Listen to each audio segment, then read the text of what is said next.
Video में क्या देखा, प्राकृत संख्या या प्राकृतिक संख्या की परिभाषा या नेचुरल नंबर की परिभाषा में देखा या जो है समझा था कि एक से लेकर गिनती की सभी धनात्मक संख्याओं को क्या कहते हैं, प्राकृत संख्या कहते हैं। यानी प्राकृत संख्या के लिए दो गुण अनिवार्य हैं, दो शर्त पूरे करने होते हैं। और ये दो शर्त कौन कौन से हैं, तो उसमें से पहली शर्त है कि प्राकृत संख्या जो भी होगी वो एक गिनती की संख्या होगी। और दूसरे नंबर की इसमें आप गिनती के बाहर की संख्या नहीं ले सकते हो। जैसे गिनती के बाहर की संख्या में बहुत सारी संख्याएं आ जाएगी, जैसे 1.2, 2.4, 3.9, 6.7, इस तरह की संख्याएं आपको नहीं लेनी है क्योंकि ये गिनती की संख्या नहीं है। और ऐसी संख्या भी नहीं लेनी है जो कि ऋणात्मक है। ये प्राकृत संख्या की इन दोनों शर्तों को पूरा नहीं कर रहे हैं। प्राकृत संख्या की देखिए यहाँ पर हमने परिभाषा भी लिख दिया है, एक से लेकर गिनती की सभी धनात्मक संख्याओं को, संख्याएं धनात्मक भी होनी चाहिए, प्राकृत संख्या या फिर प्राकृतिक संख्या या फिर नेचुरल नंबर्स कहते हैं।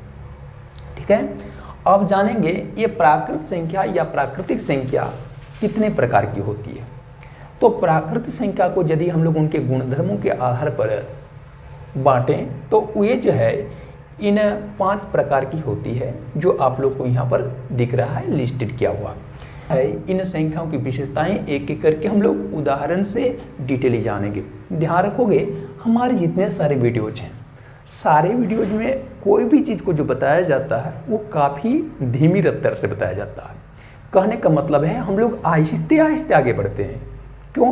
क्योंकि कॉन्सेप्ट को क्लियर करना हमारा मुख्य मकसद है। आप सुने भी होंगे कई महापुरुषों के मुंह से क्या कि सफलता का रास्ता जो होता है वो शॉर्टकट नहीं होता है। ठीक है, इससे पहले शुरुआत करेंगे हम लोग सम संख्या या फिर इवन नंबर्स की। क्या होगी इसकी परिभाषा देखिए, ऐसी प्राकृत संख्याएं जो दो से कहने का मतलब है संख्या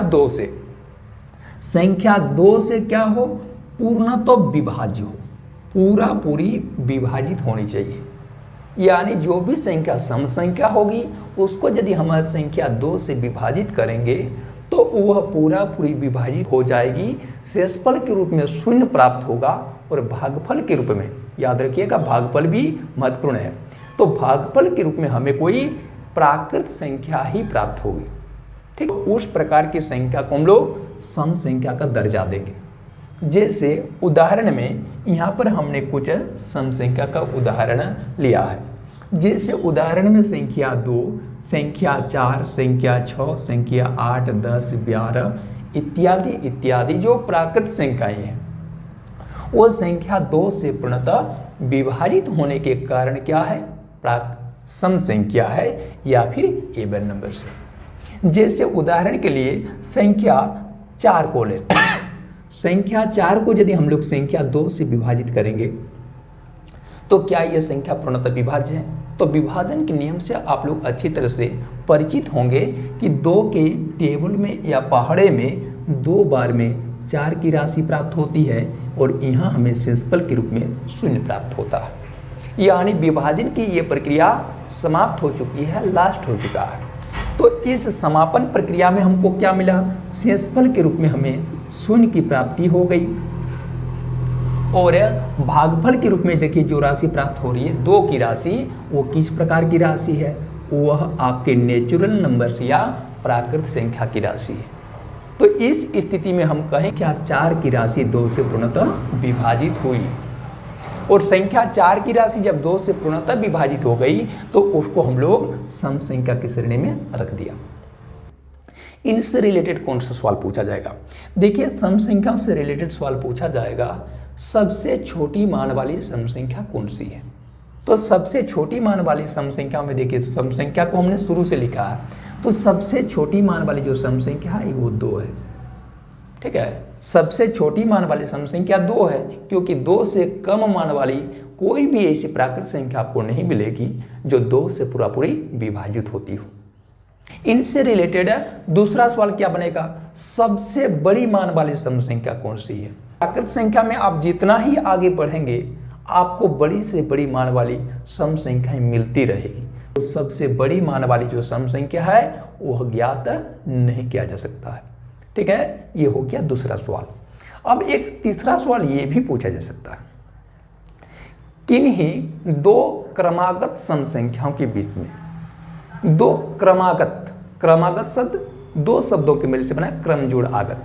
क्रम का मतलब है यानी ठीक सीरियल में, तो दो क्रमागत सम संख्याओं का अंतर क्या होता है। तो ध्यान दोगे आप यहां सम संख्याओं का गैदरिंग देख रहे हैं, तो सम संख्याओं की इस गैदरिंग में कोई भी लगातार आने वाली दो सम संख्या ले लें। जैसे कोई 2 और 4 को ले सकते हैं। 2 पहली जो सम संख्या है तो 4 दूसरी सम संख्या है, तो 2 4 को ले सकते हो।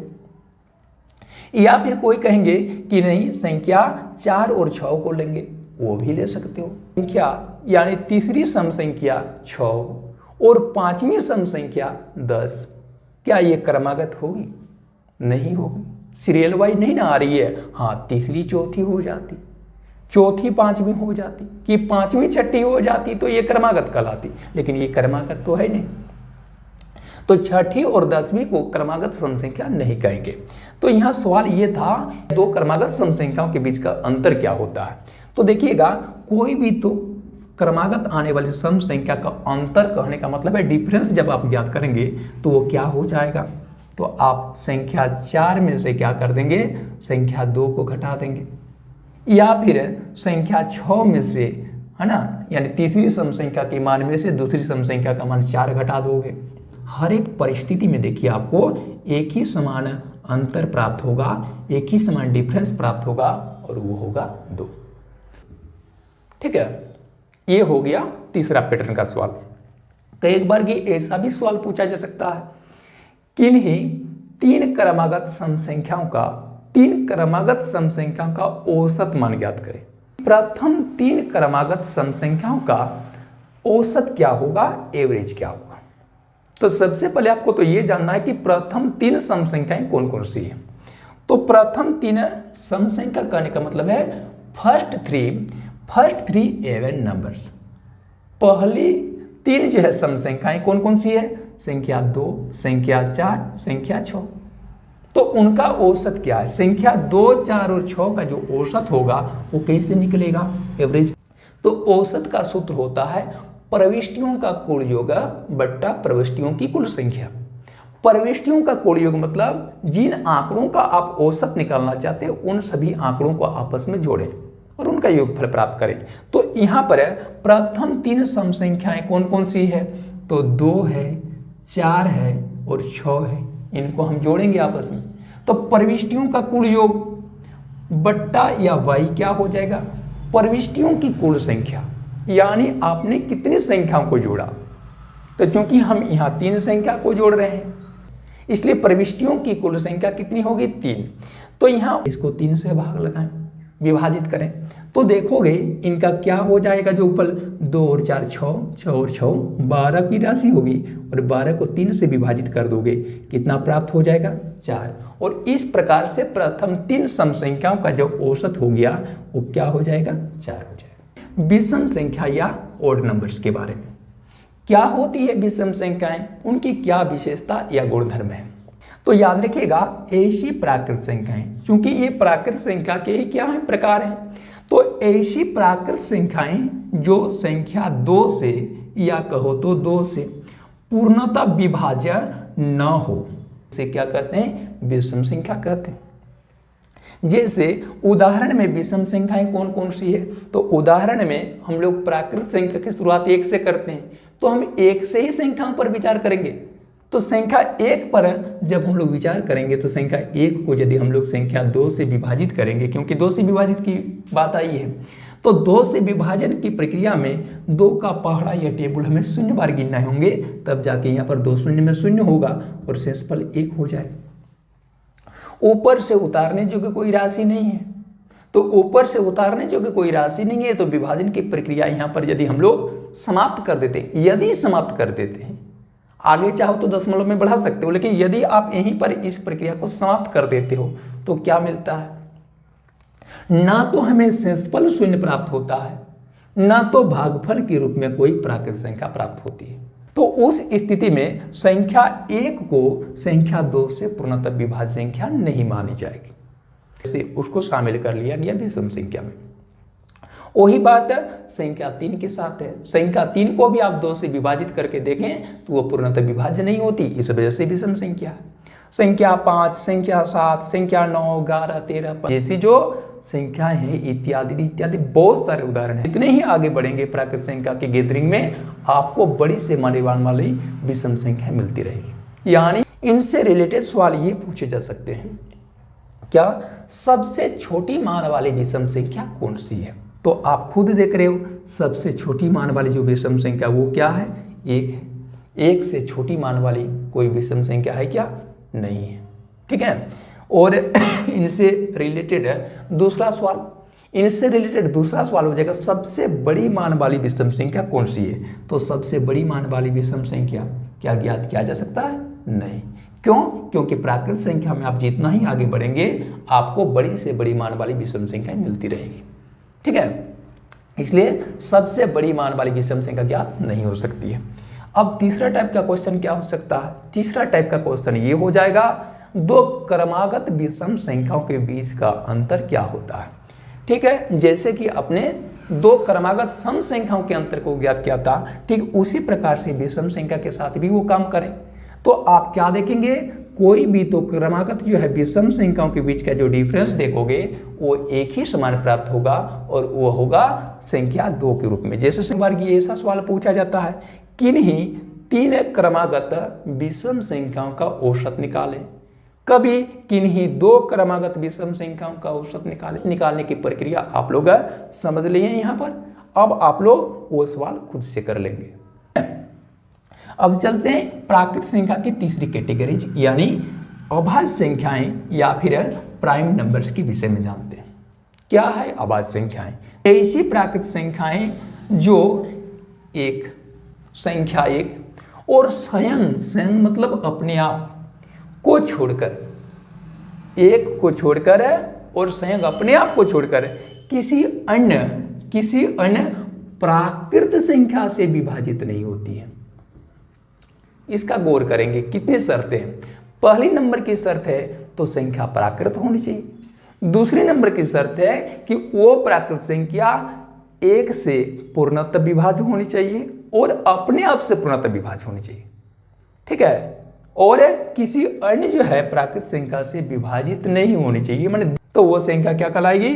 अभाज्य संख्या कहलाएगी। ठीक है, अभाज्य संख्याएं कहलाती है। जैसे उदाहरण में संख्या 2, संख्या 3, 5, 7, 11, 13, 17, 19 और भी आगे जा सकते हो। तो ये सब संख्याएं जो क्या है वो अभाज्य संख्या के उदाहरण है, प्राइम नंबर्स के उदाहरण है। क्यों हो गई ये संख्याएं अभाज्य या प्राइम नंबर्स? थोड़ा इस पर गौर करते हैं। यहां दिखने वाली जितनी सारी संख्याएं दिख रही है वे संख्याएं 1 से विभाजित होती है और स्वयं से विभाजित होती है। ठीक है, यानी उनके केवल 2 गुणनखंड या फैक्टर्स होते हैं। ठीक है, 1 और स्वयं वो संख्या खुद।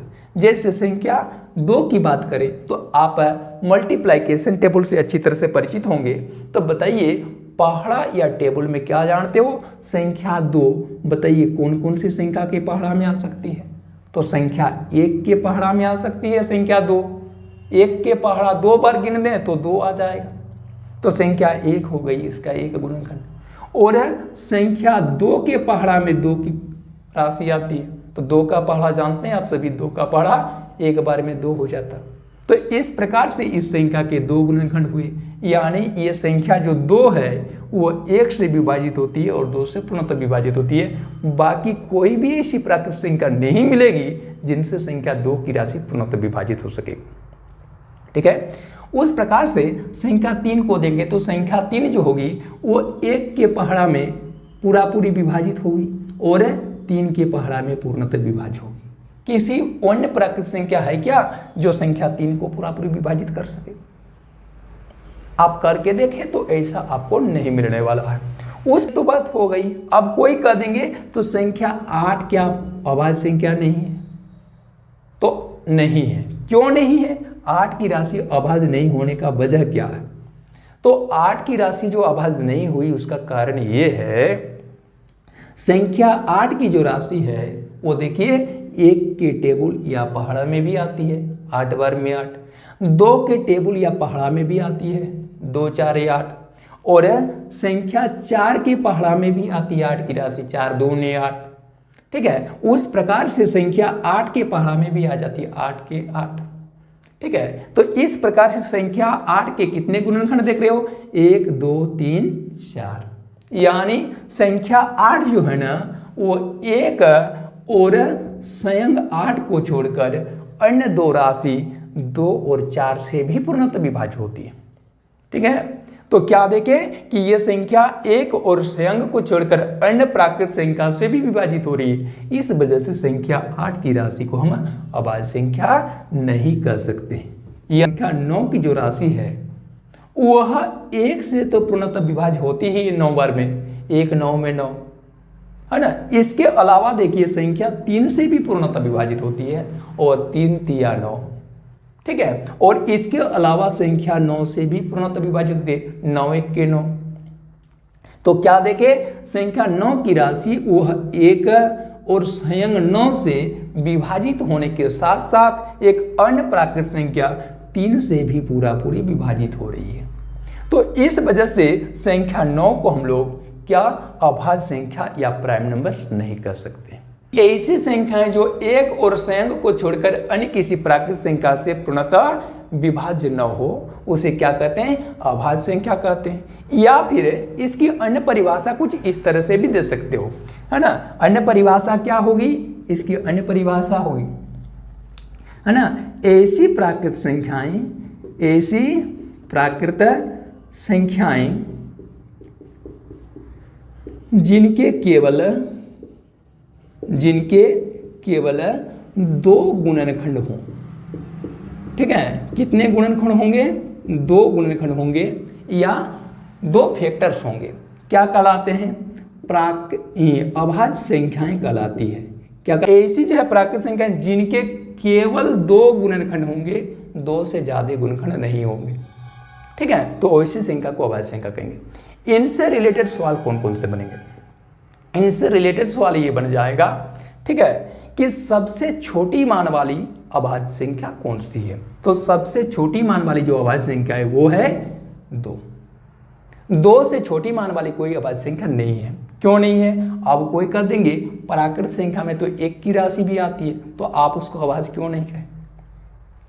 तो संख्या 1 के अगर हम गुणनखंडों की बात करेंगे तो संख्या 1 किन के पहाड़ा में आती है? तो संख्या 1 के जो राशि है वो केवल 1 के ही पहाड़ा में आती है, अन्य किसी प्राकृत संख्या के पहाड़ा में नहीं आती है। यानी उनके केवल और केवल 1 गुणनखंड हुए। लेकिन यहां पर अभाज्य संख्या की शर्त क्या है? जिनके केवल 2 गुणनखंड हो, 2 से अधिक भी नहीं होनी चाहिए उनके गुणनखंडों की संख्या, और 10 से कम भी नहीं होनी चाहिए। तो यहां पर गुणनखंडों की संख्या केवल 1 ही हो गई जो 2 से कम है। इनका कोई दूसरा गुणनखंड हमें नहीं मिल पा रहा है, यानी इनके केवल 1 गुणनखंड है, लेकिन होना चाहिए तो कम से कम 2। ठीक है, तो यहां पर क्या देखें कि गुणनखंडों की संख्या 1 हो गई, इस वजह से इनको हम लोग अभाज्य संख्या नहीं कर सकते। तो सबसे छोटी मान वाली अभाज्य संख्या क्या हो गई? 2। अब सबसे बड़ी मान वाली अभाज्य संख्या बताइए, क्या ज्ञात किया जा सकता है? नहीं, क्योंकि प्राकृत संख्याओं के सीरियल में आप जितने ही आगे बढ़ेंगे इस प्रकार से अनेकानेक आपको बड़ी से बड़ी मान वाली अभाज्य संख्या मिलती रहेगी। दूसरा जो सवाल क्या पूछा जाएगा? सबसे छोटी मान वाली विषम अभाज्य संख्या कौन सी है? तो देखिए सबसे छोटी मान वाली अभाज्य संख्या तो 2 है, लेकिन ये अभाज्य संख्या समराशि है। जैसे यहां सीरियल में देख लीजिए समराशि, तो सवाल दूसरा नंबर का सवाल हो जाएगा सबसे छोटी मान वाली विषम अभाज्य संख्या कौन सी है? तो देखिए यहाँ अभाज्य संख्याओं का जो सीरियल देखोगे, गैदरिंग देखोगे, उसमें सबसे छोटी मान वाली जो विषम अभाज्य संख्या है वो कौन सी है? 3। और सबसे छोटी मान वाली अभाज्य संख्या कौन सी है? 2। ठीक है, ये 2 सवाल हुआ। अब एक तीसरा सवाल इस प्रकार से भी पूछा जा सकता है, वह एकमात्र अभाज्य संख्या कौन सी है जो कि सम होती है। तो आप देखेंगे यहाँ अभाज्य संख्याओं के जो भी सीरियल दिख रहे हैं या फिर आगे और भी लिखने वाले हैं, उन सभी अभाज्य संख्याओं पर अगर विचार करोगे तो क्या मिलेगा, सबसे जो है कर सकते हो जितने सारे जो है अभाज्य संख्या मिलेगी उनमें से आपकी एकमात्र सम अभाज्य संख्या में केवल 2 का ही नाम शामिल है और कोई भी ऐसी आपको अभाज्य संख्या नहीं मिलने वाली है जो कि सम होगी। बाकी इसके बाद यहां पर यह भी पूछा जा सकता है कि प्रथम दो अभाज्य संख्याओं का अंतर क्या होता है। तो प्रथम 2 अभाज्य संख्या ले लेंगे, तो प्रथम 2 अभाज्य संख्या में 2 और 3 की बारी है, उसका अंतर क्या होगा, तो 3 में 2 घटा दें 1 प्राप्त हो जाएगा। कभी पूछा जाएगा उनका योगफल क्या होगा, तो प्रथम 2 अभाज्य संख्याओं का योगफल 2 और 3 5 हो जाएगा। कभी उनका गुणनफल भी पूछा जा सकता है क्या होगा, कभी